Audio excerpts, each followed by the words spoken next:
शारदा शारदा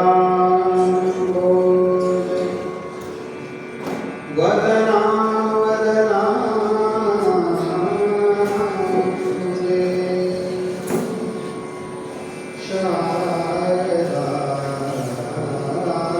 शारदा वदना वदना सर्वदा सर्वदा सन्निधिं सन्निधिं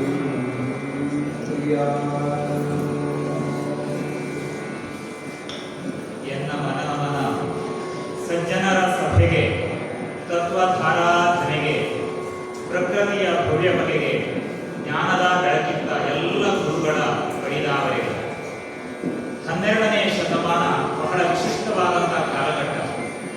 ಸಮಾಜದಲ್ಲಿರತಕ್ಕಂಥ ಮೌಢ್ಯವನ್ನ ದೋಷವನ್ನ ನಿವಾರಣೆ ಮಾಡುವುದಕ್ಕೋಸ್ಕರ ವಚನಕಾರರು ಪಣತೊಡುತ್ತಾರೆ. ಅಧ್ಯಾತ್ಮ ದಾರಿಯಲ್ಲಿ ಸಾಗುವುದಕ್ಕೋಸ್ಕರ ಮನಸ್ಸನ್ನ ಮಾಡುತ್ತಾರೆ. ಎರಡು ಮುಖಗಳಲ್ಲಿ ವಚನ ಸಾಹಿತ್ಯ ಪರಂಪರೆ ಮುಂದುವರೆದು ಹೋಗುತ್ತದೆ. ಒಂದು ಸಮಾಜದ ದೋಷಗಳನ್ನ ತಿದ್ದುವಂತಹ ಕೆಲಸವನ್ನು ಮಾಡುತ್ತದೆ, ಇನ್ನೊಂದು ಭಗವಂತನ ಸನಿಹಕ್ಕೆ ಹೋಗತಕ್ಕಂಥ ಮಾರ್ಗವನ್ನು ಹುಡುಕಿಕೊಳ್ತಾರೆ. ಭಗವಂತನ ಸನಿಹಕ್ಕೆ ಹೋಗುವ ಮಾರ್ಗ ಯಾವುದು ಅಂತ ಕೇಳಿದರೆ ದೀನ ದಲಿತರನ್ನ, ಕಷ್ಟದಲ್ಲಿರುವವರನ್ನ ಸಹಕರಿಸುವ ಮೂಲಕ, ಅವರಿಗೆ ಸಹಾಯ ಹಸ್ತವನ್ನ ಚಾಚುವ ಮೂಲಕ, ಸಮಾಜದಲ್ಲಿರತಕ್ಕಂಥ ಕೆಳವರ್ಗದ ಜನರನ್ನ, ಅವರ ಬದುಕನ್ನ ಉನ್ನತ ಸ್ತರಕ್ಕೆ ಕೊಂಡು ಹೋಗುವ ಮೂಲಕ, ಸಮಾಜದ ಎಲ್ಲರಿಗೆ ಸಮಾನವಾದ ಅವಕಾಶಗಳನ್ನು ಕಲ್ಪಿಸುವ ಮೂಲಕ ಹೊಸ ಬಗೆಯ ಒಂದು ಸಾಹಿತ್ಯ ಪ್ರಕಾರದ ರೀತಿಯಲ್ಲಿ ವಚನ ಸಾಹಿತ್ಯ ಬೆಳಕಿಗೆ ಬರ್ತದೆ. ಹೀಗೆ ಬಂದು 8 ಶತಮಾನಗಳು ಕಳೆದು ಹೋಗಿವೆ. 8 ಶತಮಾನಗಳು ಕಳೆದ ನಂತರವೂ ಕೂಡ ಇವತ್ತಿನ ಬದುಕಿಗೆ ಕೂಡ ವಚನ ಸಾಹಿತ್ಯ ಅನಿವಾರ್ಯವಾದದ್ದು. ನಮ್ಮ ಅಂತರಂಗವನ್ನ ಶುದ್ಧೀಕರಿಸುವುದಕ್ಕೆ ವಚನ ಸಾಹಿತ್ಯದಲ್ಲಿರತಕ್ಕಂಥ ಮೌಲ್ಯಗಳು ಬೇಕಾಗಿವೆ. ತನ್ಮೂಲಕ ಉತ್ತಮವಾದಂತಹ ಸಮಾಜವನ್ನ ನಿರ್ಮಾಣ ಮಾಡುವುದಕ್ಕೆ ನಾವೆಲ್ಲ ಕಟಿಬದ್ಧರಾಗಬೇಕು ಅನ್ನತಕ್ಕಂಥ ಆಶಯ ವಚನಕಾರರದ್ದಾಗಿದ್ದು, ಅಂದಿನಿಂದ ಇಂದಿನವರೆಗೆ ನಿರಂತರವಾಗಿ ಅವಿಚ್ಛಿನ್ನವಾಗಿ ಅವ್ಯಾಹತವಾಗಿ ಬೆಳೆದುಕೊಂಡು ಬಂದಿರತಕ್ಕಂಥ ವಚನ ಸಾಹಿತ್ಯದ ಸೊಗಡನ್ನ ವಚನ ಡಿಂಡಿಮ ಎನ್ನುವ ಕಾರ್ಯಕ್ರಮದ ಮೂಲಕ ಈಗ ಆರಂಭಿಸ್ತಾ ಇದ್ದೇವೆ.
So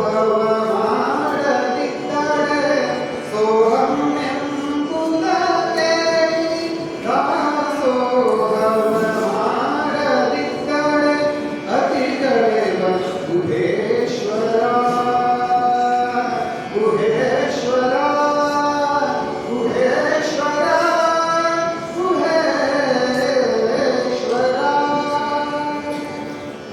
ಅಧ್ಯಾತ್ಮದ ಮಾರ್ಗವನ್ನ ತೋರಿದ ವಚನಕಾರರಲ್ಲಿ ಅಲ್ಲಮಪ್ರಭು ಪ್ರಮುಖ. ಅಂತರಂಗದ ಶುದ್ಧಿಯನ್ನ, ಅದ್ವೈತ ಸಿದ್ಧಿಯನ್ನ ಈ ಸಮಾಜಕ್ಕೆ ಬೋಧಿಸಿದಂತಹ ಶ್ರೇಷ್ಠ ವಚನಕಾರ ಅಲ್ಲಮಪ್ರಭು. ಗುಹೇಶ್ವರ ಎನ್ನುವ ಅಂಕಿತದಿಂದ ತನ್ನ ಕಾವ್ಯವನ್ನ, ತನ್ನ ವಚನಗಳನ್ನ ಸಂಗ್ರಹಿಸಿ ಈ ನಾಡಿಗೆ ಕೊಟ್ಟವನು ಅಲ್ಲಮಪ್ರಭು. ಬಹಳ ಚಂದದಲ್ಲಿ ಹೇಳ್ತಾನೆ, ಒಂದು ದೀಪ ಉರಿಬೇಕು, ಅದು ಜ್ಞಾನದ ಸಂಕೇತ ಕೂಡ ಹೌದು. ಈ ಜಗತ್ತಿಗೆ ಬೆಳಕನ್ನ ತೋರಿಸಬೇಕು ಅಂತಾದ್ರೆ ನಮ್ಮ ಹತ್ತಿರದಲ್ಲಿ ಪ್ರಣತೆ ಇದೆ, ಹಣತೆ ಇದೆ ನಮ್ಮ ಕೈಯಲ್ಲಿ. ಇನ್ನೊಂದು ಕಡೆಯಲ್ಲಿ ದೃಷ್ಟಿ ಹಾಯಿಸಿ ನೋಡಿದರೆ ಅಲ್ಲಿ ಭಕ್ತಿಯೂ ಇದೆ. ಪ್ರಣತೆ ಇದೆ, ಭಕ್ತಿ ಇದೆ, ಹಣತೆ ಇದೆ, ಭಕ್ತಿಯೂ ಇದೆ.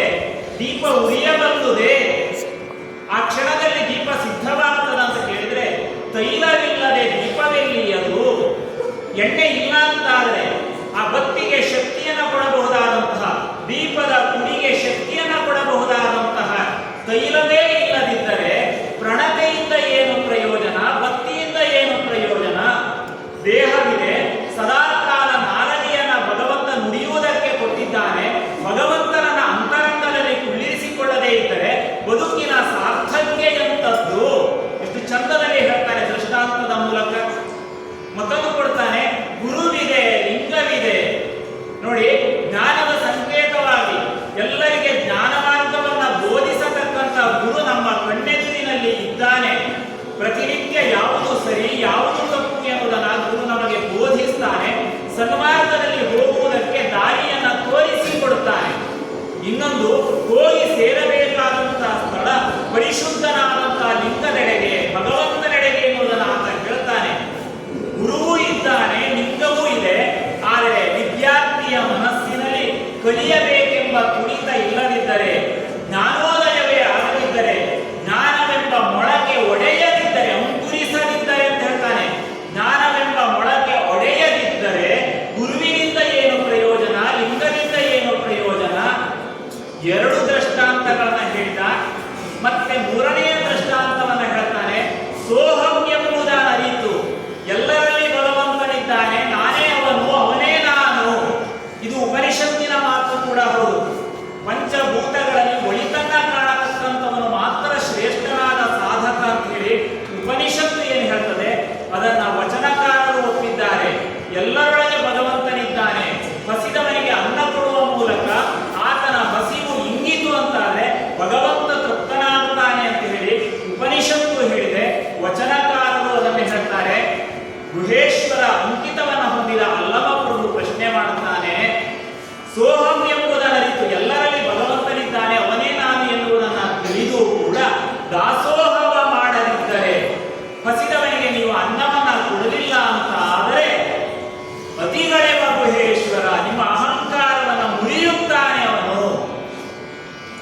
ನಿಮ್ಮ ಸಂಪತ್ತು ಕೇವಲ ನಿಮ್ಮ ಒಳಿತಿಗೋಸ್ಕರವಾದರೆ, ಜಗತ್ತಿನ ಕಲ್ಯಾಣಕ್ಕೆ ಅಲ್ಲ ಅಂತ ಆದರೆ ಅದನ್ನು ಗುಹೇಶ್ವರ ಒಪ್ಪಲಾರ. ಅಂದರೆ ದೀನರನ್ನ ಉದ್ಧರಿಸುವುದರಲ್ಲಿಯೇ ಭಗವಂತನ ಸಾಕ್ಷಾತ್ಕಾರ ಇದೆ ಅಂತ ಹೇಳ್ತಾ ನಾವು ವಚನ ಡಿಂಡಿಮ ಕಾರ್ಯಕ್ರಮವನ್ನು ಮುಂದುವರಿಸಿದ್ದೇವೆ. ಮಧುರ ಗುಣವ ಇರುವೆ ಬಲ್ಲುದು,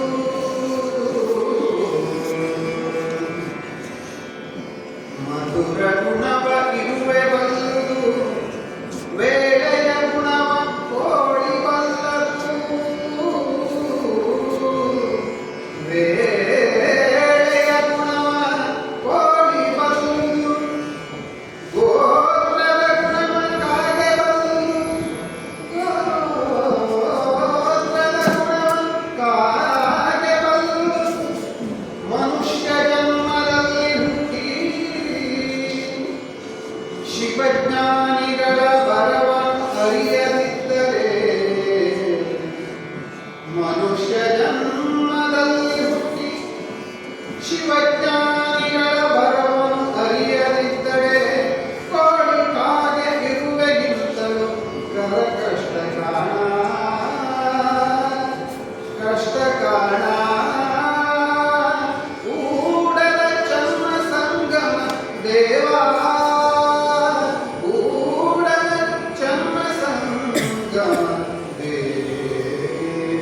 ಸಂಗಯ್ಯ, ಕೂಡಲ ಚನ್ನ ಬಸವಯ್ಯ ಸಂಗಯ್ಯ. ಅಲ್ಲಲ್ಲಿ ಬದಲಾವಣೆ ಆದದ್ದನ್ನು ನಾವು ಕಾಣ್ತೇವೆ. ಚನ್ನ ಬಸವಣ್ಣನಿಗೆ ಶಸ್ತ್ರ ಚಕ್ರವರ್ತಿ ಎನ್ನತಕ್ಕಂಥ ಹೆಸರಿತ್ತು. ಲಿಂಗದೆಡೆಗೆ ಹೋಗಬೇಕಾದರೆ ಸಾಗಬೇಕಾದಂಥ 6 ಮಾರ್ಗಗಳನ್ನು ಆತ ಹೇಳ್ತಾನೆ. ಈ ರೀತಿಯಲ್ಲಿರತಕ್ಕಂತಹ ಚನ್ನಬಸವಣ್ಣ ಹೇಳುವ ಮಾತು, ಈ ಜಗತ್ತಿನಲ್ಲಿ ಪ್ರತಿಯೊಂದು ಜೀವಿಗೂ ಒಂದು ವಿಶೇಷವಾದಂತಹ ಶಕ್ತಿ ಇದೆ. ಪ್ರತಿಯೊಂದಕ್ಕೂ ಚೈತನ್ಯ ಶಕ್ತಿಯನ್ನು ಕೊಟ್ಟವನು ಭಗವಂತ, ದೇವರು ಕೊಟ್ಟಿದ್ದಾನೆ. ಇಷ್ಟು ಚಂದ ನೋಡಿ.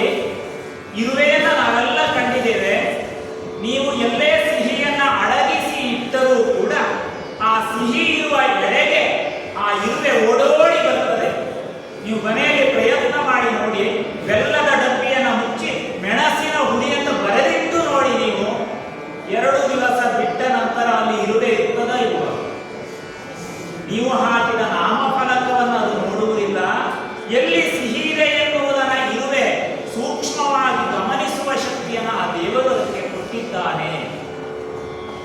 ಇನ್ನೊಂದಿದೆ, ಕೋಳಿಯನ್ನು ನೀವೆಲ್ಲ ನೋಡಿದ್ದೀರಿ.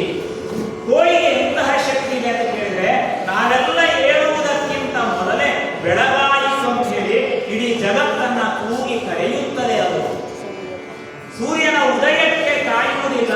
ಸೂರ್ಯನ ಉದಯಕ್ಕಿಂತ ಮೊದಲೇ ಬ್ರಾಹ್ಮಿ ಮುಹೂರ್ತದಲ್ಲಿ ಬೆಳಗಾಯಿತು ಎದ್ದೇಳಿ.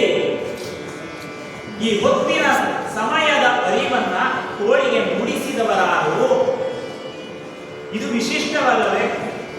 ಗೋತ್ರದ ಸೊಗವ ಹಾಗೆ ಬಲ್ಲುವುದು. ಯಾವ ಮನೆಯಲ್ಲಿ ಬಲಿಯನ್ನ ಇಡುತ್ತಾರೆ, ನಾನು ಹೋಗಿ ಪಿಂಡವನ್ನ ತಿಂದೇನೆ ಎನ್ನುವುದನ್ನ ಮನೆಯನ್ನ ಹುಡುಕಿ ಅಲ್ಲಿಗೆ ಹೋಗಿ ತಾನು ಮಾತ್ರ ತಿನ್ನದೆ ತನ್ನ ಬಳಗವನ್ನೆಲ್ಲ ಕರೆದು ಹೇಳುತ್ತದೆಯಲ್ಲ.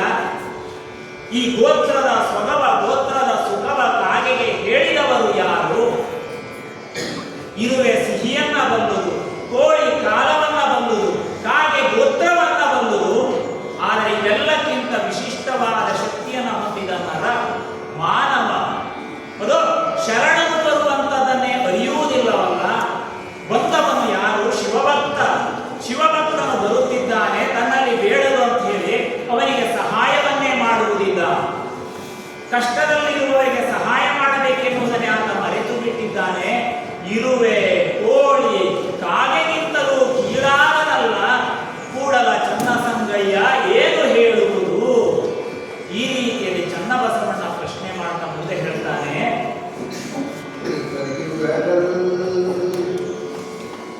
ದೇವಾದಿ ದೇವರುಗಳಿಗೆ ಯುದ್ಧವಾಯಿತು.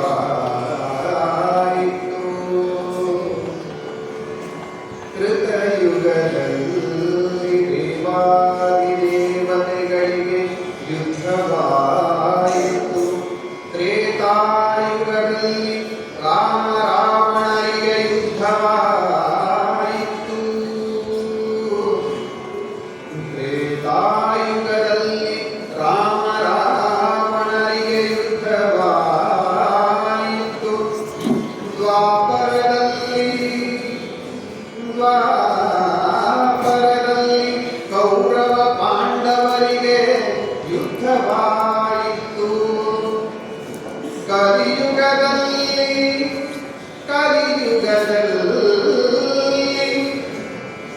ಮೌರ್ಯ ಕದಂಬರಿಗೆ ಯುದ್ಧವಾಯಿತು.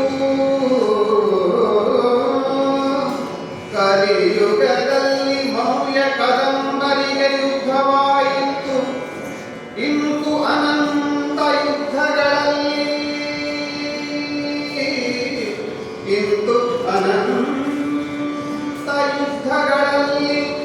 ಅನಂತರಿಗೆ ಯುದ್ಧವಾಗುತ್ತಿಹ ಕಾರಣ. ಅನಂತ ಯುದ್ಧಗಳಲ್ಲಿ ಅನಂತರಿಗೆ ಯುದ್ಧವಾಗುತ್ತಿಹ ಕಾರಣ. ಕೂಡಲ ಚನ್ನ ಸಂಗಯ್ಯ ನಿಮ್ಮ ಶರಣರಿಗೆಯೂ ನಮಗೆಯೂ, ನಿಮ್ಮ ಶರಣರಿಗೆಯೂ ನಮಗೆಯೂ ಅಂದು ಇಂದು ಮುಂದು ಯುದ್ಧವಿಲ್ಲ, ಯುದ್ಧವಿಲ್ಲ ಚನ್ನ ಸಂಗಯ್ಯ. ಶಾಂತಿಯ ಮಾರ್ಗವನ್ನ ಚನ್ನಬಸವಣ್ಣ ಹೇಳ್ತಾನೆ. ಯುದ್ಧದ ಕಥೆ ಕೇಳುವುದಕ್ಕೆ ಚಂದ. ದೂರದಲ್ಲಿ ಯುದ್ಧ ನಡೆಯುತ್ತಿರುವಾಗ ಯುದ್ಧದ ಕೇಳುವುದು ಬಹಳ ಸಂತೋಷದ ವಿಷಯ. ಆದರೆ ಅದೇ ಯುದ್ಧ ನಮ್ಮ ಸಮೀಪದಲ್ಲಿ ನಡೆದರೆ ಭಯದ ವಾತಾವರಣವನ್ನು ಅದು ಸೃಷ್ಟಿ ಮಾಡುತ್ತದೆ. ದೂರದ ಬೆಟ್ಟ ಚಂದ, ದೂರದ ಯುದ್ಧ ಚಂದ, ದೂರದ ನೆಂಟರು ಚಂದ. ಅವರು ಹತ್ತಿರದಲ್ಲಿದ್ದರೆ, ಯುದ್ಧ ಹತ್ತಿರದಲ್ಲಿ ಬಂದರೆ, ನೆಂಟರು ಸದಾಕಾಲ ಮನೆಯಲ್ಲಿ ಬಂದು ಉಳಿದರೆ, ಬೆಟ್ಟಕ್ಕೆ ಹತ್ತಿರವಾಗಿ ನಾವು ಹೋಗಿ ನೋಡಿದರೆ ಎಲ್ಲವೂ ಅಪಾಯಕಾರಿಯೇ, ಕಷ್ಟವೇ. ಹಾಗಾಗಿ ಶಾಂತಿಯನ್ನು ಬಯಸುತ್ತಾ ಜಗತ್ತು ಯುದ್ಧವನ್ನೇ ನೋಡಿದೆ. ಒಂದಲ್ಲ ಎರಡಲ್ಲ, 4 ಯುಗಗಳಿವೆ. ಕೃತಯುಗ, ತ್ರೇತಾಯುಗ, ದ್ವಾಪರ ಯುಗ, ಕಲಿಯುಗ. ಈ 4 ಯುಗಗಳಲ್ಲಿ ಪ್ರತಿಯೊಂದು ಕಾಲದಲ್ಲಿಯೂ ಭಯಂಕರವಾದ ಯುದ್ಧ ನಡೆದಿದೆ. ಕೃತಯುಗದ ಸಂದರ್ಭವನ್ನು ತೆಗೆದುಕೊಂಡು ನೋಡಿದರೆ ಸಮುದ್ರ ಮಥನ. ಆ ಸಮಯದಲ್ಲಿ ಸಮುದ್ರದಲ್ಲಿರತಕ್ಕಂತಹ ಸುವಸ್ತುಗಳನ್ನು ಮೇಲಕ್ಕೆ ಎತ್ತುವುದಕ್ಕೆ ದೇವತೆಗಳು ಮತ್ತು ದಾನವರ ನಡುವೆ ಘನಘೋರವಾದ ಯುದ್ಧ ನಡೆಯಿತು. ಮಂದರ ಪರ್ವತವನ್ನೇ ಕಡಗೋಲನ್ನಾಗಿ ಮಾಡಿಕೊಂಡು, ವಾಸುಕಿಯನ್ನೇ ಹಗ್ಗವನ್ನಾಗಿ ಮಾಡಿಕೊಂಡು 33 ಕೋಟಿ ದೇವತೆಗಳು 66 ಕೋಟಿ ದಾನವರು ಸೇರಿ ಆ ಕ್ಷೀರ ಸಾಗರವನ್ನು ಕಳೆದರಂತೆ. ಕೊನೆಗೊಮ್ಮೆ ಅಮೃತದ ಕಲಶ ಬಂದಾಗ ದಾನವರು ತಮಗಬೇಕೆಂದು ಕುಪ್ಪವನ್ನು ಹಿಡಿದು ಓಡಿದಾಗ ದಾನವರಿಗೆ ಮತ್ತು ದೇವತೆಗಳಿಗೆ ಯುದ್ಧವಾಯಿತು. ದೇವತೆಗಳ ನಡುವಿನಲ್ಲಿಯೂ ಪರಸ್ಪರ ಯುದ್ಧವಾಯಿತು. ಇದು ಕೃತಯುಗದ ಘಟನೆ. ಹೋಗಲಿ ಕೃತಯುಗ. ತ್ರೇತೆಗೆ ಬರೋಣವೆಂದರೆ, ತ್ರೇತೆಯಲ್ಲಿ ರಾಮನ ಮಡದಿಯಾದಂತಹ ಸೀತೆಯನ್ನ ರಾವಣ ಅಪಹರಿಸಿದ. ಅದು ಗೋರ್ಧರೆಯತಕ್ಕಂತಹ ಸಾಗರಕ್ಕೆ ರಾಮ ಸೇತುವೆಯನ್ನು ಕಟ್ಟಿ ಲಂಕೆಗೆ ಹೋದ. ಆ ಲಂಕಾ ಪಟ್ಟಣದಲ್ಲಿ ಕಪಿವೀರರಿಗೂ ಮತ್ತು ರಾಕ್ಷಸರಿಗೂ ಘನಘೋರವಾದ ಯುದ್ಧವಾಯಿತು. ರಾಮ ರಾವಣನ ಯುದ್ಧ ಬಹಳ ಚಂದದಲ್ಲಿ ಹೇಳ್ತಾರೆ ವಾಲ್ಮೀಕಿ ಮಹರ್ಷಿಗಳು. ರಾಮ ರಾವಣನ ಯುದ್ಧ ಹೇಗಿತ್ತು ಅಂತ ಕೇಳಿದ್ರೆ, ಗಗನಂ ಗಗನಾಕಾರ, ಆಕಾಶಕ್ಕೆ ಆಕಾಶವೇ ಹೋಲಿಕೆ, ಸಾಗರ ಸಾಗರೋಪಮಃ, ಸಾಗರಕ್ಕೆ ಸಮುದ್ರಕ್ಕೆ ಸಮುದ್ರವೇ ಹೋಲಿಕೆ. ರಾಮ ರಾವಣಯೋರ್ ಯುದ್ಧಂ ರಾಮ ರಾವಣಯೋರಿವ, ರಾಮ ರಾವಣನ ಯುದ್ಧಕ್ಕೆ ರಾಮ ರಾವಣನ ಯುದ್ಧವೇ ಹೋಲಿಕೆ. ಈ ರೀತಿಯಲ್ಲಿ ಘೋರವಾದ ಯುದ್ಧ ಆ ಸಂದರ್ಭದಲ್ಲಿ ರಾಮ ರಾವಣರಿಗೆ ತ್ರೇತೆಯಲ್ಲಿ ನಡೆಯಿತು. ದ್ವಾಪರಕ್ಕೆ ಬಂದರೆ ಅದು ರಾಜ್ಯದ ವ್ಯಾಮೋಹದಿಂದ ಇನ್ನಿಲ್ಲದ ಕಷ್ಟವನ್ನ ಪಾಂಡವರಿಗೆ ಕೊಟ್ಟಂತಹ ದುರ್ಯೋಧನ ರಣಕ್ಷೇತ್ರ ಕುರುಕ್ಷೇತ್ರದಲ್ಲಿ 11 ಅಕ್ಷೌಹಿಣಿ ಸೇನೆಯ ಜೊತೆಯಲ್ಲಿ ಬಂದ. ಪಾಂಡವರ 7 ಅಕ್ಷೌಹಿಣಿ ಸೈನ್ಯ ಅಭಿಮುಖವಾಗಿ ನಿಂತಿದೆ. ಪಾಂಡವರಿಗೂ ಕೌರವರಿಗೂ ಘನಘೋರವಾದ ಯುದ್ಧ ದ್ವಾಪರದಲ್ಲಿ ನಡೆಯಿತು. ಕಲಿಯುಗದಲ್ಲಿ ಭಯಂಕರವಾದ ಯುದ್ಧ ನಡೆದಿದೆ. ವನವಾಸಿಯ ಕದಂಬರಿಗೂ ಅದು ಚಂದ್ರಗುಪ್ತ ಮೌರ್ಯನ ವಂಶದವರಿಗೂ ನಡೆದಂತಹ ಯುದ್ಧ. ಕದಂಬ ಮೌರ್ಯರ ಸಂಗ್ರಾಮ ಇತಿಹಾಸದಲ್ಲಿ ನೀವು ಓದಿರ್ತೀರಿ. ಕೃತದಿಂದ ಆರಂಭಿಸಿ ಕಲಿಯುಗದವರೆಗೂ ಯುದ್ಧ ನಿಲ್ಲದೇ ಇಲ್ಲ. ಆದರೆ ನಮ್ಮ ವಚನಕಾರರ ಬದುಕು ಹಾಗಲ್ಲ. ವಚನವನ್ನು ಒಪ್ಪಿದಂತಹ ನಾವೆಲ್ಲ ಶರಣರು. ನಮ್ಮ ನಡುವೆ ಯುದ್ಧವಿಲ್ಲ, ಯಾವಾಗಲೂ ಶಾಂತಿಯೇ ನಮ್ಮ ನಡುವೆ. ಜಗತ್ತಿನ ಶಾಂತಿಗೋಸ್ಕರ ಶರಣರು ಶ್ರಮಿಸುತ್ತಾರೆ ಎನ್ನುವುದನ್ನು ಚನ್ನಬಸವಣ್ಣ ಅನೇಕ ದೃಷ್ಟಾಂತದ ಮೂಲಕ ನೀಡ್ತಾ ಇದ್ದಾರೆ. ನೀರ ಮೇಲೆ ನಡೆಬವರು, ನೀರ ಮೇಲೆ ನಡೆಬವರು ಅನಂತರು,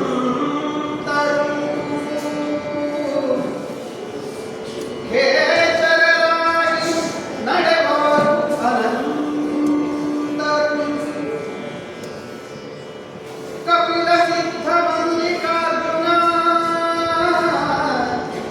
ಕಪಿಲ ಸಿದ್ಧ ಮಲ್ಲಿಕಾರ್ಜುನ, ಕಾಲಿಲ್ಲದೆ ನಡೆಯುವವರು ಓರ್ವರಿಲ್ಲ, ಕಾಲಿಲ್ಲದೆ ನಡೆಯುವವರು ಓರ್ವರಿಲ್ಲ. ಎಂಥ ವಿಚಿತ್ರವಾದ ಜಗತ್ತು ಇದು. ಎಂತೆಂಥ ವಿದ್ಯೆಗಳನ್ನ ನಾವೆಲ್ಲ ಕಲಿತಾ ಇದ್ದೇವೆ. ಆದರೆ ಈ ಲೋಕದಲ್ಲಿ ಅನಿವಾರ್ಯವಾಗಿ ಬೇಕಾದಂತಹ ಕಷ್ಟದಲ್ಲಿರುವವರಿಗೆ ಸಹಾಯ ಮಾಡಬಹುದಾದ ವಿದ್ಯೆಯನ್ನೇ ನಾವು ಕಲಿತಿಲ್ಲ. ಸಿದ್ದರಾಮ ಈ ಮಾತನ್ನ ಹೇಳ್ತಾನೆ. ಸಿದ್ದರಾಮ ಕೂಡ ಒಬ್ಬ ಪ್ರಸಿದ್ಧನಾದಂತಹ ವಚನಕಾರ. ಕಪಿಲ ಸಿದ್ಧ ಚನ್ನಮಲ್ಲಿಕಾರ್ಜುನ ಎನ್ನತಕ್ಕಂಥದ್ದನ್ನು ಅಂಕಿತ.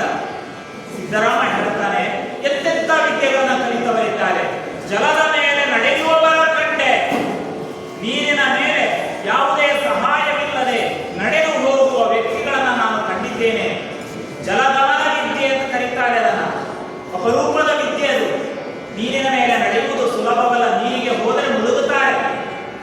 ಮುಳುಗಿ ಪ್ರಾಣತ್ಯಾಗ ಮಾಡಿದವರು ಎಷ್ಟೆಲ್ಲ ಜನ ಇದ್ದಾರೆ. ಆದರೆ ನೀರಿನ ಮೇಲೆ ನಡೆಯತಕ್ಕಂಥ ಜಲಗಮನ ವಿದ್ಯೆಯನ್ನು ಕಲಿತವರನ್ನು ನಾನು ನೋಡಿದ್ದೇನೆ. ಮತ್ತೆ ಕೇಜರರಾಗಿ ನಡೆಯುವವರ ಕಂಡೆ. ಗಗನ ಮಾರ್ಗದಲ್ಲಿ ಸಂಚರಿಸತಕ್ಕಂಥ ವ್ಯಕ್ತಿಗಳನ್ನ ನಾರದರ ವಿಷಯ ಬಂದಾಗ ನಾರದರು ಎಲ್ಲಿ ಪ್ರತ್ಯಕ್ಷರಾದರೆಂದರೆ ಗಗನ ಮಾರ್ಗದಲ್ಲಿ ಪ್ರತ್ಯಕ್ಷರಾದರು. ತ್ರಿಲೋಕ ಸಂಚಾರಿಗಳು ಪುರಾಣದ ಕಥೆಯಲ್ಲೂ ಕೇಳ್ತೇವೆ. ವರ್ತಮಾನದಲ್ಲಿಯೂ ಕೂಡ ಆಧುನಿಕ ತಂತ್ರಜ್ಞಾನದ ಪರಿಣಾಮವಾಗಿ, ವೈಜ್ಞಾನಿಕ ಸಂಶೋಧನೆಯ ಪರಿಣಾಮವಾಗಿ ಗಗನ ಮಾರ್ಗದಲ್ಲಿ ಸಂಚರಿಸುವುದನ್ನು ನಾವೆಲ್ಲ ಕಾಣ್ತಾ ಇದ್ದೇವೆ. ಇದೆಲ್ಲ ಬಲ್ಲಂತವರು ನೆಲದ ಮೇಲೆ ಕಾಲಿನ ಸಹಾಯದಿಂದ ನಡೆಯುವುದನ್ನೇ ಕಲಿತಿಲ್ಲ. ಕಾಲಿನ ಮೇಲೆ ನಡೆಯುವುದು ಅಂದರೆ ಏನು? ಸಿದ್ದರಾಮ ಹೇಳಿದ ಮಾತಿನ ಅರ್ಥ ಏನು ಅಂತ ಕೇಳಿದ್ರೆ, ಈ ಭೂಮಿಯಲ್ಲಿ ನಡೆದಾಡುತ್ತಾ ಭೂಮಿಯಲ್ಲಿ ಕಂಡಂತಹ ಸತ್ಯಗಳನ್ನು ಅರಗಿಸಿಕೊಡುತ್ತಾ ಭೂಮಿಗೋಸ್ಕರ ಹೋರಾಟ ಮಾಡುವವರನ್ನು ನಾನು ಕಂಡಿಲ್ಲ. ಬಾಯಾರಿದವರಿಗೆ ನೀರನ್ನ ಕೊಡ್ತಾ, ಹಸಿದವರಿಗೆ ಅನ್ನವನ್ನ ಕೊಡ್ತಾ, ಬತ್ತಿ ಹೋಗ್ತಕ್ಕಂಥ ಗಿಡಕ್ಕೆ ನೀರನ್ನ ಎರೆಯುತ್ತಾ ಈ ಲೋಕದಲ್ಲಿ ಹುಟ್ಟಿದ್ದನ್ನ ಸಾರ್ಥಕ ಮಾಡಿಕೊಳ್ಳತಕ್ಕಂತಹ ಬದುಕನ್ನ ನಡೆಸುವ ವ್ಯಕ್ತಿಗಳನ್ನ ನಾನು ಕಾಣ್ತಾ ಇಲ್ಲ. ಯಾವುದೋ ಸಂಶೋಧನೆಯಲ್ಲಿ ತಲ್ಲೀನರಾಗಿ ವರ್ತಮಾನದ ಬದುಕನ್ನ ಹಾಳು ಮಾಡಿಕೊಳ್ತಾ ಇದ್ದಾರೆ ಎಂದು ಸಿದ್ದರಾಮ ಹೇಳ್ತಾರೆ.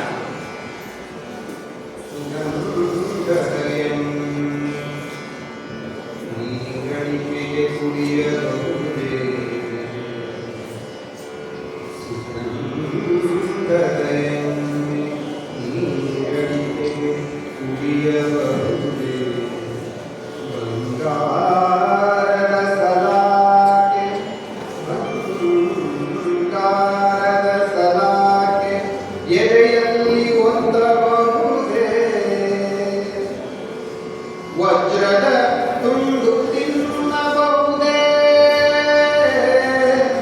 ವಜ್ರದ ತುಂಡು ತಿನ್ನಬಹುದೇ ಗುರುಭಕ್ತಿಯಲ್ಲಿ ಕಪಿಲ ಸಿದ್ಧ ಮಲ್ಲಿಕಾರ್ಜುನ, ಕಪಿಲ ಸಿದ್ಧ ಮಲ್ಲಿಕಾರ್ಜುನ ಶರಣನ ಶರಣನ ನುಡಿಯ ಕೇಳಿ, ಕಪಿಲ ಸಿದ್ಧ ಮಲ್ಲಿಕಾರ್ಜುನ ಶರಣನ ನುಡಿಯ ಕೇಳಿ ಸುಮ್ಮನಿರಬಹುದೇ, ಸುಮ್ಮನಿರಬಹುದೇ ಕಪಿಲ ಸಿದ್ಧ ಮಲ್ಲಿಕಾರ್ಜುನ.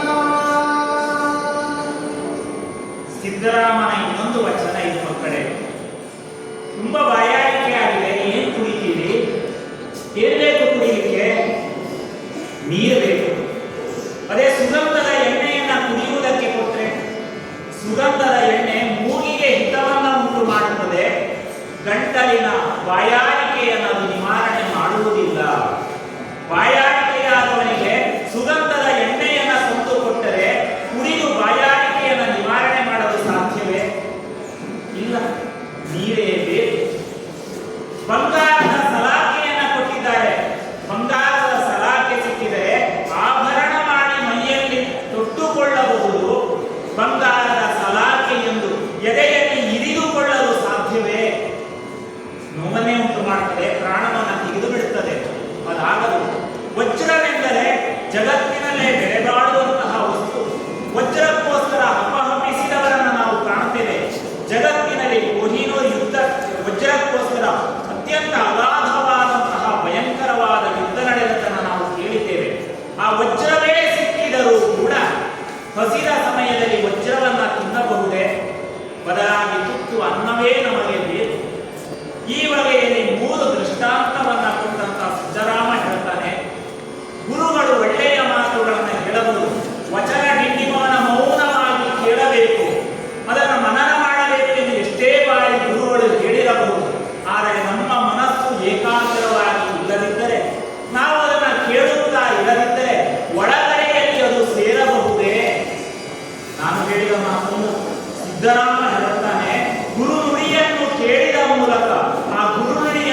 ದರಿದ್ರಂಗೆ ಧನದಾಸೆ ಶೂರಂಗೆ ಹಣದಾಸೆ ದರಿದ್ರಂಗೆ ಧನದಾಸೆ ಶೂರಂಗೆ ಘನ ಹಣದಾಸೆ ಕಾಮಿಗೆ ಸ್ತ್ರೀಯಾಸೆ ನೀಚಂಗೆ ಕಲಹದಾಸೆ ಕಾಮಿಗೆ ಸ್ತ್ರೀಯಾಸೆ ನೀಚಂಗೆ ಕಲಹದಾಸೆ ಪಂಡಿತಂಗೆ ಸಭೆಯಾಸೆ ಪಂಡಿತಂಗೆ ಸಭೆಯಾಸೆ ಕೋಗಿಲೆಗೆ ವಸಂತದಾಸೆ ಪತಿವ್ರತೆಗೆ ಗಂಡಸು ಮುನಿಯದಿರಲೆಂಬಾಸೆ ಎನಗೆ ಶ್ರೀ ಗುರು ಚನ್ನ ಬಸವ ಸ್ವಾಮಿಗಳ ಎನಗೆ ಶ್ರೀ ಗುರು ಚನ್ನ ಬಸವ ಸ್ವಾಮಿಗಳ ಪಾದೋದಕದಾಸೆ ಕಪಿಲ ಸಿದ್ಧ ಮಲ್ಲಿಕಾರ್ಜುನ ಮಲ್ಲಿಕಾರ್ಜುನ ಮಲ್ಲಿಕಾರ್ಜುನ ಮಲ್ಲಿಕಾರ್ಜುನ. ಆಸೆ ಇಲ್ಲದೆ ಹೋದವರು ಜಗತ್ತಿನಲ್ಲಿ ಯಾರಿದ್ದಾರೆ? ಯಾರಾದರೂ ಇದ್ದಾರೆ? ಪ್ರತಿಯೊಬ್ಬರಿಗೂ ಒಂದೊಂದು ಆಸೆ. ಬಡವ ತಿನ್ಲಿಕ್ಕೆ ಅನ್ನ ಇಲ್ಲ, ದರಿದ್ರಂಗೆ ಧನದ ಆಸೆ. ಯಾರಾದರೂ ಸ್ವಲ್ಪ ಅನ್ನವನ್ನ ಕೊಟ್ಟರೆ, ಹಣವನ್ನ ಕೊಟ್ಟರೆ ಉಳಿತಾಯಿತು ಇವತ್ತಿನ ಹಸಿವೆ ನೀಗುತ್ತದೆ. ಬಡವನಿಗೆ ಹಣದ ಆಸೆ ಸಹಜವಾದದ್ದು. ಶೂರಂಗೆ ರಣದ ಆಸೆ. ಪರಾಕ್ರಮಿ ಇದ್ದಾನೆ, ಚೆನ್ನಾಗಿ ಕತ್ತಿ ವರಸೆಯನ್ನ ಕಲಿತಿದ್ದಾನೆ, ಈಟಿಯ ಪ್ರಯೋಗವನ್ನ ಕಲಿತಿದ್ದಾನೆ. ಯುದ್ಧ ಯಾವಾಗ ಸಿಕ್ಕಿದ್ದು, ಶತ್ರುವಿನ ಮೇಲೆ ಯಾವಾಗ ಆಕ್ರಮಣ ಮಾಡಿ ಏನು, ರಣಾಂಗಣಕ್ಕೆ ಯಾವಾಗ ಕಾಲಿರಿಸಿ ಏನು ಅಂತ ಹೇಳಿ ರಣಾಂಗಣದ ಆಸೆಯನ್ನ ಪರಾಕ್ರಮಿ ಬಯಸ್ತಾನೆ. ಯುವಕರಾದರೂ ಆಕರ್ಷಕರಾದ ಯುವತಿ ಯಾವಾಗ ಸಿಕ್ಕಿದಳು ಅಂತ ಕನಸು ಕಾಣ್ತಾರಂತೆ. ಇನ್ನು ನೀಚರಿಗೆ ಏನಾದ್ರು ಒಂದು ಜಗಳ ಮಾಡಬೇಕಲ್ಲ, ಹಾಗೆ ಸುಮ್ಮನೆ ಕುಳಿತುಕೊಳ್ಳಿಕ್ಕಾಗ್ತದ? ಏನಾದರೂ ಕಲಹ ಮಾಡುವ, ಜಗಳ ಮಾಡುವ ಅಂತ ಹೇಳಿ ಕಾವು ಕೆದರಿ ಜಗಳಕ್ಕೆ ಹೋಗುವವರು. ಈ ಮಾತನ್ನು ನಾವು ಕೇಳ್ತೇವಲ್ಲ, ನೀಚಂಗೆ ಕಲಹದ ಆಸೆ. ಆದರೆ ಇವರೆಲ್ಲರಿಂದ ಭಿನ್ನ ಪಂಡಿತ. ಸಭೆ ಸಿಗಬೇಕು, ಚೆನ್ನಾಗಿ ನನ್ನ ಅಭಿಪ್ರಾಯವನ್ನು ಸಭೆಯ ಮುಂದೆ ಮಂಡಿಸಬೇಕು, 4 ಜನರು ತಲೆದೂಗುವಂತೆ ಮಾಡಬೇಕು ಅಂತ ಹೇಳಿ ಪಂಡಿತ ಆಸೆ ಪಡ್ತಾನೆ. ನಾವೆಲ್ಲ ನೋಡತಕ್ಕಂಥ ಪಕ್ಷಿ ಕೋಗಿಲೆ ಇದೆ ನೋಡಿ. ಕಾಗೆ ವರ್ಷದ ಎಲ್ಲ ಕಾಲದಲ್ಲಿ ಅರಚುತ್ತಾ ಇರ್ತದೆ, ಆದರೆ ಕೋಗಿಲೆ ಮಾತ್ರ ಹಾಗಲ್ಲ. ಉಳಿದೆಲ್ಲ ತಿಂಗಳುಗಳ ಕಾಲ ಮೌನದಲ್ಲಿತ್ತು. ಯಾವಾಗ ವಸಂತ ಋತು ಆಗಮಿಸಿತು, ಯಾವಾಗ ಮಾವಿನ ಚಿಗುರು ಕಾಣಿಸಿಕೊಂಡಿತು, ಆ ಕ್ಷಣದಲ್ಲಿ ಮಾವಿನ ಎಲೆಯ ಮರೆಯಲ್ಲಿ ಸೇರಿಕೊಂಡು ಆ ಮಾವಿನ ಚಿಗುರನ್ನ ತಿಂದು ಇಂಪಾಗಿ ಹಾಡುತ್ತದೆ. ಜಗತ್ತಿನಲ್ಲಿ ಸುಶ್ರಾವ್ಯವಾದ ಗಾನಕ್ಕೆ ಹಾಡುಗಾರನಿಗೆ ಕೊಡುವ ಉಡುಗೊರೆ ಯಾವುದು ಕೇಳಿದ್ರೆ ಗಾನ ಕೋಗಿಲೆ.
ಅಂಗದೇಹಕ್ಕೆ ಅಂಗದೇಹಕ್ಕೆ ಬೀಸಾಟ ಅರಿವೆಗಳು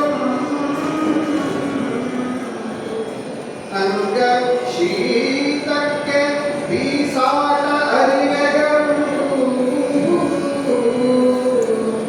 ಶಯನಕ್ಕೆ ಬಾಳು ದೇಗುಳಗಳುಂಟು ಚನ್ನಮಲ್ಲಿಕಾರ್ಜುನಯ್ಯ ಚನ್ನಮಲ್ಲಿಕಾರ್ಜುನಯ್ಯ ಆತ್ಮಸಂಗಾತಕ್ಕೆ ನೀಯನುಂಟು ಆತ್ಮಸಂಗಾತಕ್ಕೆ ವಚನಕಾರ್ತಿಯರಲ್ಲಿ ಬಹಳ ಪ್ರಸಿದ್ಧರಾದವರು ಅಕ್ಕಮಹಾದೇವಿ. ಅಕ್ಕಮಹಾದೇವಿಯ ಬದುಕು ಬಹಳ ವಿಶಿಷ್ಟವಾದ ಮಕ್ಕಳೇ. ಕೇಳಬೇಕು ಅವಳ ಕಥೆಯನ್ನ. ಉಡುತಡಿಯಲ್ಲಿ ಜನನ. ಎಲ್ಲಿ ಉಡುತಡಿ ಅಂತ ಕೇಳಿದ್ರೆ ಶಿವಮೊಗ್ಗ ಜಿಲ್ಲೆಯ ಶಿಕಾರಿಪುರ ಮಂಡಲದಲ್ಲಿ ಬರತಕ್ಕಂಥ ಉಡುತಡಿಯರು. ಅಲ್ಲಿ ಹುಟ್ಟಿದವಳು ಚಂದದ ಹೆಣ್ಣು ಮಗಳು. ರಾಜ ಕೌಶಿಕನೇ ಅವಳನ್ನು ಬಯಸಿದಂತಹ ಕೌಶಿಕ ತನ್ನ ಹೆಂಡತಿಯಾಗುವುದು ಒತ್ತಾಯ ಮಾಡಿದ. ಅಕ್ಕಮಹಾದೇವಿಗೆ ಅದು ಇಷ್ಟ ಇರಲಿಲ್ಲ. ಚನ್ನಮಲ್ಲಿಕಾರ್ಜುನನ್ನೇ ಗಂಡ ಅಂತ ಭಾವಿಸಿ ಒಪ್ಪಿಕೊಂಡವಳು ಅವಳು. ಈ ಸಾವ ಗಂಡರು ನನಗೇಕೆ, ಅವರು ಬೇಡ, ದೂರಕ್ಕೆ ತಳ್ಳಿದರು. ಆದರೆ ಮನೆಯವರ ಒತ್ತಾಯ, ಕೌಶಿಕನ ಆಜ್ಞೆ, ಹೆದರುತ್ತಾಳೆ. ಮನೆಯವರು ಹೆದರುತ್ತಾರೆ. ಬಲವಂತವಾಗಿ ಕೌಶಿಕನನ್ನು ಮದುವೆಯಾಗುತ್ತಾಳೆ. ಮನಸ್ಸಿಲ್ಲದೆ ಹೋದಂತ ಮದುವೆ ಎಷ್ಟು ದಿವಸ ನಡೀಲಿಕ್ಕೆ ಸಾಧ್ಯ? ಬಿಟ್ಟು ಬಿಡ್ತಾಳೆ ಕೌಶಿಕನನ್ನ. ಅರಮನೆಯನ್ನ ಬಿಟ್ಟು, ಅರಮನೆಯ ವೈಭೋಗಗಳನ್ನೆಲ್ಲ ಬಿಟ್ಟು ಬಹಳ ದೂರಕ್ಕೆ ಹೋಗ್ತಾಳೆ. ಎಲ್ಲಿಗೆ ಹೋಗುವುದು? ಅನುಭವ ಮಂಟಪವನ್ನ ಸೇರ್ತಾಳೆ. ಅನುಭವ ಮಂಟಪವನ್ನ ಸೇರಿದ ನಂತರ ಅಲ್ಲಿ ಜ್ಞಾನಿಗಳ ಒಡನಾಟ ಆಗುತ್ತದೆ. ಅಲ್ಲಿಯೂ ತೃಪ್ತಿ ಇಲ್ಲ ಅವಳಿಗೆ. ಅಲ್ಲಿಂದ ಮತ್ತೆ ನೇರವಾಗಿ ಶ್ರೀಶೈಲಕ್ಕೆ ಹೋಗ್ತಾಳೆ. ಕದಲಿಯ ವನದಲ್ಲಿ ಸಂಚಾರವನ್ನು ಮಾಡ್ತಾಳೆ. ಮಹಾದೇವಿ ಅಕ್ಕನಾಗಿ ಅಕ್ಕ ಮಹಾದೇವಿ ಆಗ್ತಾಳೆ. ಜ್ಞಾನದಲ್ಲಿ ಅಕ್ಕನಾಗ್ತಾಳೆ, ಹಿರಿಯಳಾಗ್ತಾಳೆ ಅವಳು. ಆ ರೀತಿಯಲ್ಲಿ ಆಗಿ ಅಲ್ಲಿ ಸಂಚರಿಸುತ್ತಾ ಇದ್ದರೆ ಮನೆ ಬಿಟ್ಟವಳು ಇವಳಿಗೆ ಗತಿಗೋತ್ರದಲ್ಲಿ, ಬದುಕಿಗೆ ಆಸರೆಯಲ್ಲಿ ಈ ಬಗೆಯ ಪ್ರಶ್ನೆಯನ್ನ ಊರಿನವರೆಲ್ಲ ಕೇಳುತ್ತಾರೆ. ಆಗ ಅಕ್ಕ ಕೊಡತಕ್ಕಂಥ ಉತ್ತರ ಎಷ್ಟು ಚಂದ ಇದೆ. ಹಸಿವಾದೊಡೆ. ಈ ದೇಹಕ್ಕೆ ಹಸಿವು ಸಹಜವಾದದ್ದು. ಹಸಿವೆ ಆಗದೆ ಹೋದವರು ಯಾರಿದ್ದಾರೆ? ಹಸಿವಾದೊಡೆ ಭಿಕ್ಷಾಂಗಗಳುಂಟು ಊರೊಳಗೆ. ಊರಿನಲ್ಲಿ ಹಸಿವನ್ನ ನೀಗಿಸತಕ್ಕಂಥ, ಭಿಕ್ಷೆಗಳನ್ನ ಕೊಡತಕ್ಕಂಥ ಸಜ್ಜನರು ಇನ್ನೂ ಇದ್ದಾರೆ. ಅವರು ಕೊಟ್ಟ ತುತ್ತು ಅನ್ನ ನನಗೆ ಸಾಕು. ತೃಷೆಯ ಆದರೆ, ನನಗೆ ಬಾಯಾರಿಕೆ ಆದರೆ, ನೀರಡಿಕೆ ಆದರೆ ನಾನೇನ್ ಮಾಡುವುದು? ನೀರಡಿಕೆಯಾದರೆ ಅದು ಹಾಡು ಬಾವಿಗಳುಂಟು. ಅಲ್ಲೆಲ್ಲ ಇದೆಯಲ್ಲ, ಕೆರೆಗಳು, ಬಾವಿಗಳು ಇರ್ತವಲ್ಲ, ಅದು ಹೋಗಿ ಬೊಗಸೆಯಿಂದ ನೀರನ್ನು ನಾನು ಕುಡಿತೇನೆ, ನನಗೆ ತೃಪ್ತಿ ಇದೆ. ಅಂಗ ಶೀತಕ್ಕೆ, ಅದು ಚಳಿಗಾಲ ಬರಬಹುದು, ದೇಹಕ್ಕೆ ಶೀತವಾದರೆ ಯಾರು ಎಸೆದಂತಹ ಬಿಸಾಡಿದಂತಹ ವಸ್ತ್ರ ಇದೆಯಲ್ಲೇ ಸಾಕು. ನಮ್ಮ ಮನಸ್ಸನ್ನ ಮೈಯನ್ನ ಮುಚ್ಚುವುದಕ್ಕೆ ಸಾಕೋದು. ಬೇರೇನು ಬೇಕು ನನಗೆ? ಶಯನಕ್ಕೆ. ಇನ್ನು ನಿದ್ರೆ ಸಹಜವಾದಂಥದ್ದು.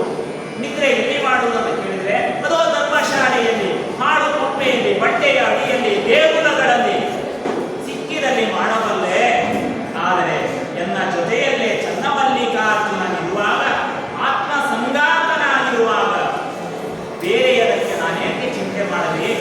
ದೇವರನ್ನ ಹತ್ತಿರಕ್ಕೆ ಕರೆದವನಿಗೆ ಬೇರೆ ಚಿಂತೆಗಳಿಲ್ಲ. ಈ ಬಗೆಯಲ್ಲಿ ಅಕ್ಕ ಮಹಾದೇವಿ ತನ್ನ ಆಶಯವನ್ನು ಪ್ರತಿಪಾದನೆ ಮಾಡುತ್ತಾಳೆ. ಊರಿಗೆ ಬಟ್ಟೆ ಇದೆ, ಊರಿಗೆ ಬಟ್ಟೆ ಇದೆ, ಹೋಗು ಹೋಗೆಂದಳೆ. ಊರಿಗೆ ಬಟ್ಟೆ ಇದೆ, ಹೋಗೆಂದಳೆ. ಅಂಧಕನೇನು ಕೊಲ್ಲನು ಹೇಳ. ಸಂಗ್ರಾಮದಲ್ಲಿ ಓಡಿದ ಮುಂದೆ ಗೆಲ್ಲುವನು ಹೇಳ.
ಕಣ್ಣು, ಕಿವಿ, ನಾಲಿಗೆ, ಮೂಗು, ಚರ್ಮ ಒಂದೊಂದನ್ನ ಬಯಸ್ತಾ ಇದೆ.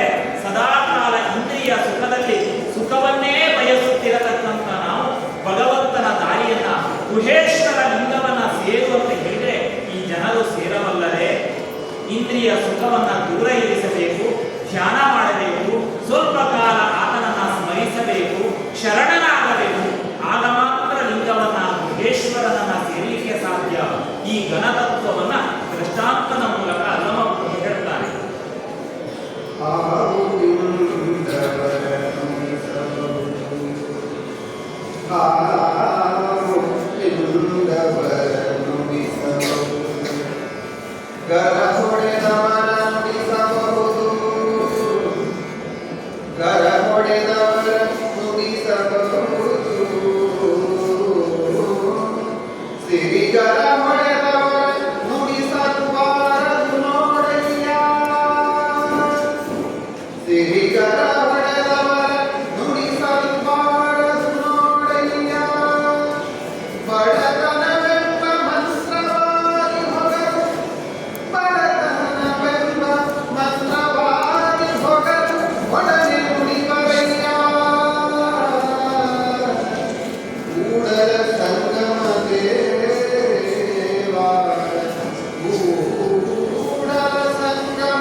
ಬಸವಣ್ಣನ ವಚನಗಳು ಬಹಳ ಚಂದ. ವಚನಗಳನ್ನ ಕೇಳುವಾಗ ಕಿವಿ ನಿಮಿರುತ್ತದೆ, ಅದರ ಅರ್ಥವನ್ನ ಕೇಳಬೇಕು ಎನ್ನತಕ್ಕಂಥ ಕೌತುಕ ಮೂಡುತ್ತದೆ. ಎಷ್ಟು ಚಂದದಲ್ಲಿ ಹೇಳ್ತಾನೆ. ಸರ್ಪ ಕಚ್ಚಿದವರ, ಹಾವು ತಿಂದವರ ನುಡಿಸಬಹುದು. ಸರ್ಪ ಕಚ್ಚಿದ ಮನುಷ್ಯನಲ್ಲಿ ದೇಹದಲ್ಲಿ ವಿಷ ವ್ಯಾಪಿಸಿಕೊಳ್ಳುತ್ತದೆ, ಎಲ್ಲ ಕಡೆಗೆ ವಿಷ ಏರಿಬಿಡುತ್ತದೆ. ಅಂತಹ ವ್ಯಕ್ತಿ ಪ್ರಜ್ಞೆ ತಪ್ಪಿ ಬೀಳುತ್ತಾನೆ. ಪ್ರಯತ್ನ ಮಾಡಿದರೆ, ಗರುಡ ಮಂತ್ರವನ್ನ ಜಪಿಸಿದರೆ ಅಥವಾ ವಿಷ ನಿವಾರಕವಾದ ಔಷಧವನ್ನ ಕೊಟ್ಟರೆ ಹಾವು ಕಚ್ಚಿದವರನ್ನಾದರೂ ಮಾತನಾಡಿಸಬಹುದು. ಪ್ರಯತ್ನ ಮಾಡಿದರೆ ಮಾಡಬಹುದು. ಗರ ಹೊಡಿದವರ ನುಡಿಸಬಹುದು. ರಾತ್ರಿಯ ಕಾಲದಲ್ಲಿ ಹೋಗುವಾಗ ಸ್ಮಶಾನದ ನಡುವಿನಲ್ಲಿ ಭೂತ ಬೆನ್ನ ಮೇಲೆ ಹೊಡೆದು ಭಯಪಟ್ಟು ಮಲಗಿದವರಿದ್ದರೆ ಕೆಲವು ದಿನಗಳ ಉಪಚಾರದ ಮೂಲಕ ಆತನನ್ನು ಬೇಕಾದರೂ ಎಚ್ಚರಿಸಿ ಮಾತನಾಡಿಸಬಹುದು. ಇದೆಲ್ಲ ಅಸಾಧ್ಯವಾದರೂ ಮಾಡಬಹುದು. ಸಿರಿಗರ ಹೊಡೆದವರ ನುಡಿಸಲಾಗದು. ಶ್ರೀಮಂತಿಕೆಯ ಅಹಂಕಾರ, ಹಣದ ದರ್ಪ ಏರಿದವರು ಯಾರಿದ್ದಾರೆ? ನನಗೆ ಸಮಾನರು ಯಾರು? ಹಣವಿದೆ, ಅಧಿಕಾರವಿದೆ. ಈ ದರ್ಪದಲ್ಲಿ ಮೆರೆಯುವವರನ್ನ ಈ ಯಾವ ಔಷಧಗಳಿಂದಲೂ ಮಾತನಾಡಿಸಲು ಸಾಧ್ಯ ಇಲ್ಲ. ಮಾತನಾಡಿಸಲು ಸಾಧ್ಯವೇ ಇಲ್ಲವೇ? ಇದೆ. ಬಡತನವೆನ್ನುವ ಮಂತ್ರವಾದಿ ಹೋಗಬೇಕು. ಇದುವರೆಗೆ ಸಿರಿತನವೆನ್ನತಕ್ಕಂಥ ಅಹಂಕಾರ ವ್ಯಾಪಿಸಿದವನಿಗೆ ಬಡತನವೆನ್ನುವ ಮಂತ್ರವಾದಿ ಮನೆಯನ್ನ ಪ್ರವೇಶಿಸಿದರೆ ಸಂಪತ್ತೆಲ್ಲವನ್ನ ಕಳೆದುಕೊಂಡು ಬಡತನಕ್ಕೆ ಕಾಲಿರಿಸಿದರೆ ಲೋಕದ ಜನರೆಲ್ಲ ಕಾಣಿಸುತ್ತಾರೆ. ಎಲ್ಲರ ಜೊತೆಯಲ್ಲೂ ಆತ ಮಾತನಾಡುತ್ತಾನೆ. ಬಡತನವೆನ್ನುವ ಮಂತ್ರವಾದಿಗೆ ಅಹಂಕಾರವನ್ನು ಇಳಿಸುವ ಶಕ್ತಿವಿದೆ ಅಲ್ಲವೇ ಕೂಡಲ ಸಂಗಮ ದೇವ? ಈ ರೀತಿಯಲ್ಲಿ ಬಸವಣ್ಣ ಹೇಳ್ತಾನೆ.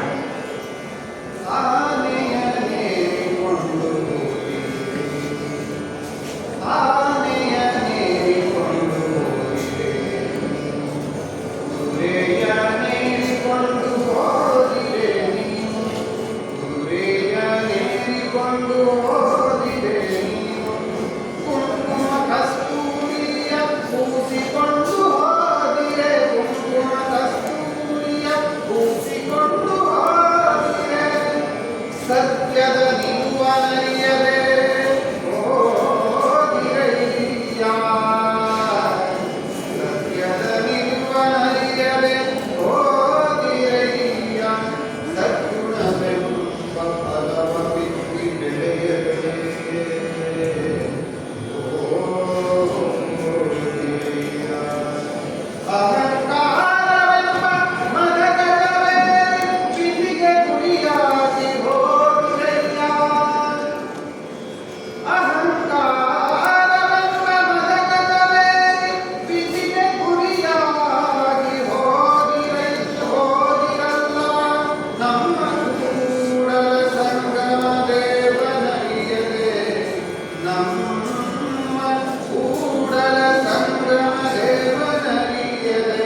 ಮನುಷ್ಯನ ಬದುಕು ಎಂತಹ ವಿಚಿತ್ರ.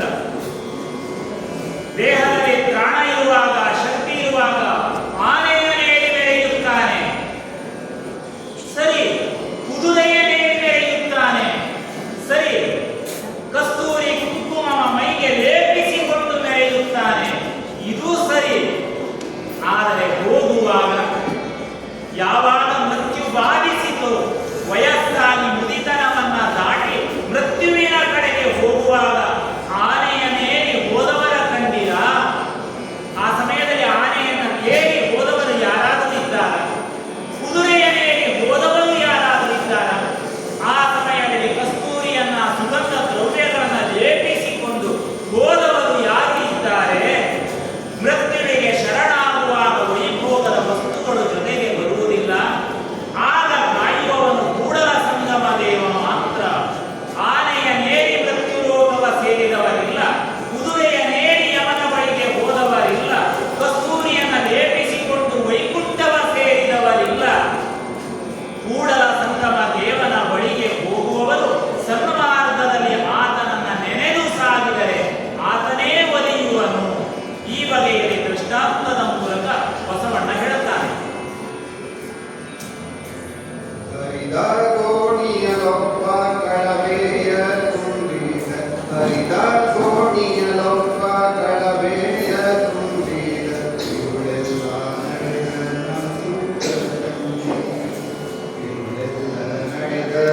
ಸುಂದರಮಿ. ಹರಿದ ಕೋಣಿಯಲೊಬ್ಬ ಕಳವೆಯ ತುಂಬಿದ, ಇವಳೆಲ್ಲ ನಡೆದನ ಸುಂದರಮಿ. ಕಳವೆಯೆಲ್ಲ ಹೋಗಿ ಉರಿಗೋಣಿ ಉರಿಯಿತು, ಕಳವೆಯೆಲ್ಲ ಹೋಗಿ ಉರಿಗೋಣಿ ಉರಿಯಿತು, ಅಳಿಮನದವನ ಭಕ್ತಿಯಿಂದಾಯಿತು, ಅಳಿಮನದವನ ಭಕ್ತಿಯಿಂದಾಯಿತು.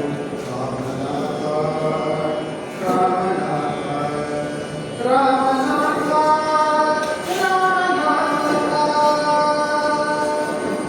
ವಚನಕಾರರಲ್ಲಿ ಆದ್ಯ ವಚನಕಾರ ಎನ್ನುವ ಕೀರ್ತಿಗೆ ಪಾತ್ರನಾದನು ಜೇಡರದಾಸಮಯ್ಯ.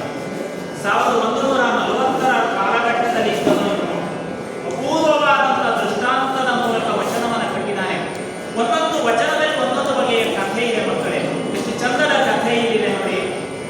ಹೇಳ್ತಾನೆ, ಹರಿದ ಗೋಣಿಯಲೊಬ್ಬ ಕಳವೆಯ ತುಂಬಿ. ಕಳವೆ ಅಂದ್ರೆ ಭತ್ತ ಅಥವಾ ಆ ಬಗೆಯ ಧಾನ್ಯ ವಿಶೇಷ. ನೋಡಿ, ಧಾನ್ಯವನ್ನ ಸಂಗ್ರಹ ಮಾಡಿ ಇಡಬೇಕು. ಹೊಲದಲ್ಲಿ ಕಷ್ಟಪಟ್ಟು ಬೆಳೆದಂತಹ ಧಾನ್ಯ ಹೇಗೆ ಸಂಗ್ರಹಿಸಿಡುವುದು ಅಂತ ಪ್ರಶ್ನೆ ಬಂದರೆ, ಗೋಣಿಯಲ್ಲಿ ತುಂಬಿಸಿ ಇಡುವುದು ಸಹಜವಾದಂತಹ ಜೀವನ ಧರ್ಮ.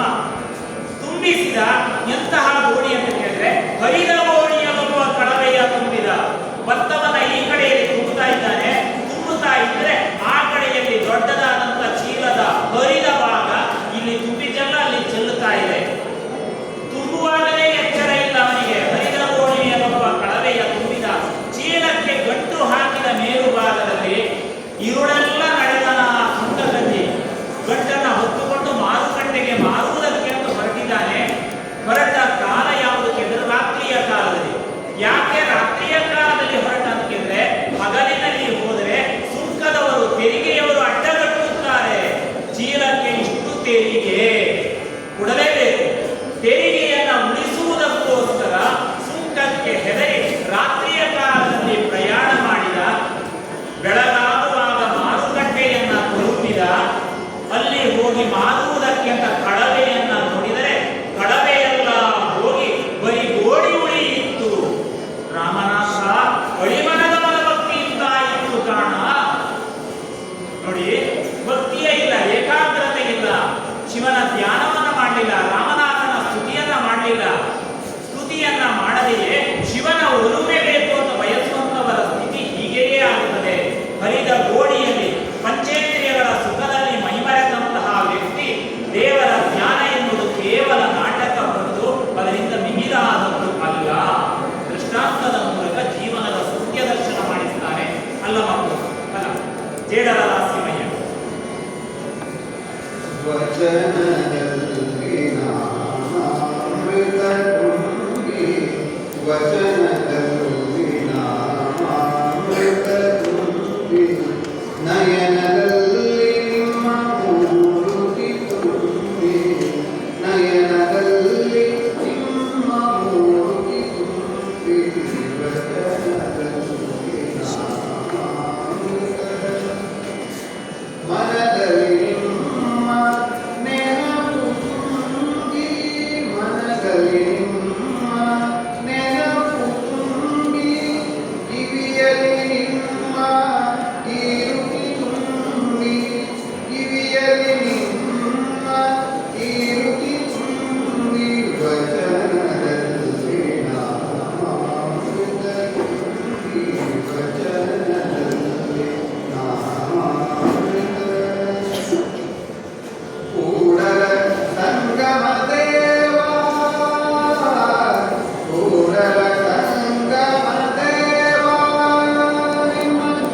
ಚರಣ ಕಮಲದೊಳಗಾನು ತುಂಬಿ ಚರಣ ಕಮಲದೊಳಗಾನು ತುಂಬಿ ವಚನದಲ್ಲಿ ನಾಮಾಮೃತ ತುಂಬಿ ವಚನದಲ್ಲಿ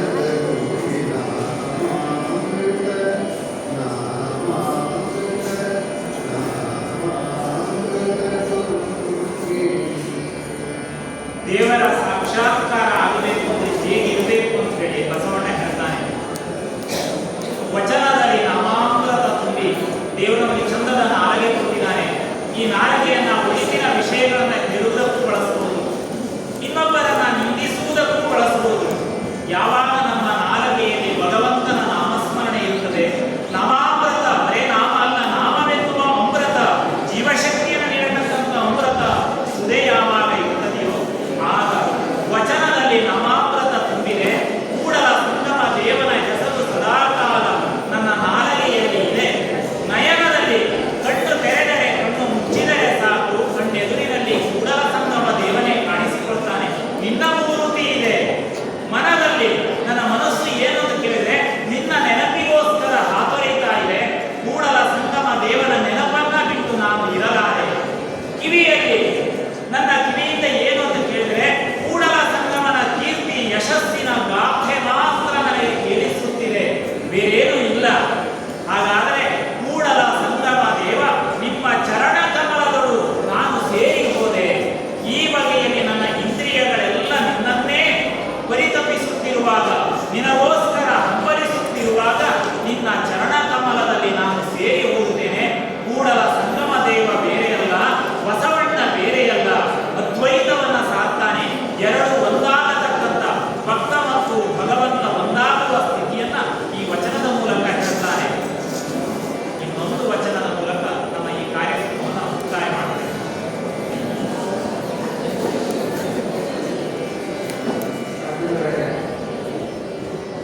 ನಮ್ಮ ಮಕ್ಕಳು ಚೆನ್ನಾಗಿ ಮಾಡ್ತಾರೆ, ಭಾಳ ಚೆನ್ನಾಗಿರ್ತಾರೆ. ನಾನು ಹೇಳ್ಕೊಡ್ತೀನಿ, ತುಂಬ ಮಕ್ಕಳು ಚೆನ್ನಾಗಿ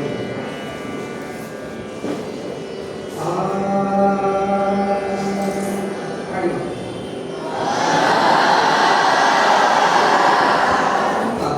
ಕೇಳವ್ವ ಅಕ್ಕ ಕೇಳವ್ವ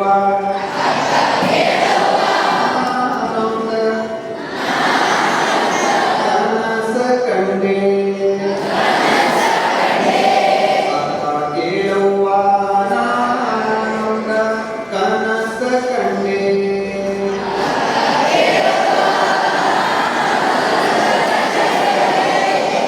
ಅಕ್ಕಿ ಅಡಕಿ ತೆಂಗಿನಕಾಯಿ ಅಕ್ಕಿ ಅಡಕಿ ತೆಂಗಿನಕಾಯಿ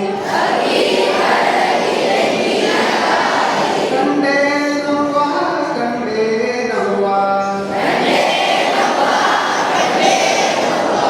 ಅಕ್ಕ ಕೇಳುವ ನಾನಂದ ಕನಸ ಕಂಡೆ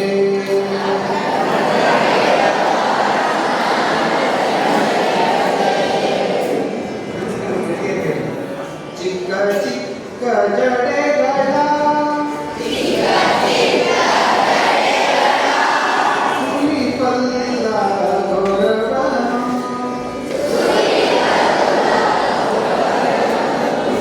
ಭಿಕ್ಷಕ್ಕೆ ಬಂದುದ ಕಂಡೇ ನವ್ವ